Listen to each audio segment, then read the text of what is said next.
involved with that question alone. Article 1 of our U.S. Constitution, Article 2, Article 3 of our state constitution. It was Article 4, Section 1, Article 5, Section 1, Article 6, Section 1, Article 3, Section 2, Article 5, Section 2. Several state statutes, MCL 8.8 and 333.2253, 333.2453, Article 1, Section 23, and the 9th Amendment to our U.S. Constitution, and Article 6 of our U.S. Constitution, Article 11, Section 1 of our state constitution, and MCL 15.151.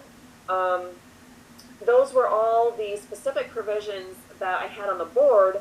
And then I mentioned things about health, safety, and welfare to give people that additional information where those terms are mentioned and are not mentioned in our U.S. and Michigan Constitution. So if you're looking for something more simplistic than that, basically the three things that I itemized in the middle of that board that I talked about on Thursday, they can prohibit a gathering for any reason.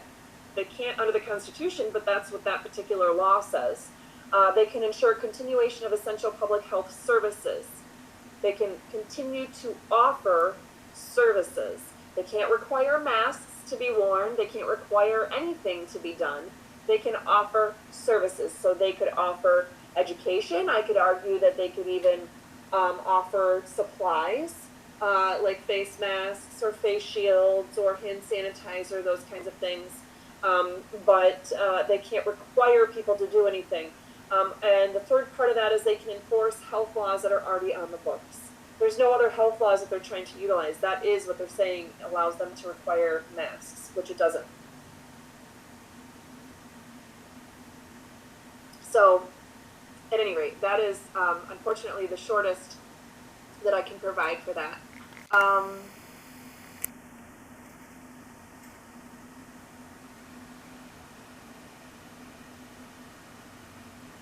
I understand that people don't want to take the time to watch the whole thing. The unfortunate part of it is, again, I didn't write all the complicated laws.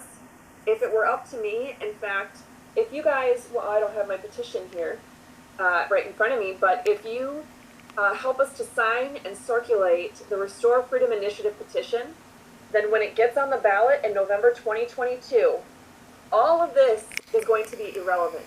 All of this complication and garbage is going to go away because government's not going to be able to do that.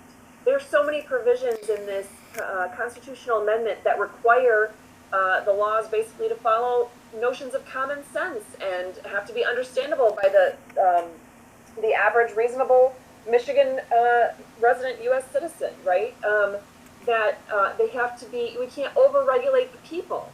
That's all the government does. They go in there every single session, whether it's a member of the legislature we're talking about at a statewide level or a local level, and they're constantly making new laws and new regulations. They're just trying to create more and more at every session. Really what they need to be doing is repealing those. Yeah, I'm just looking to see what other questions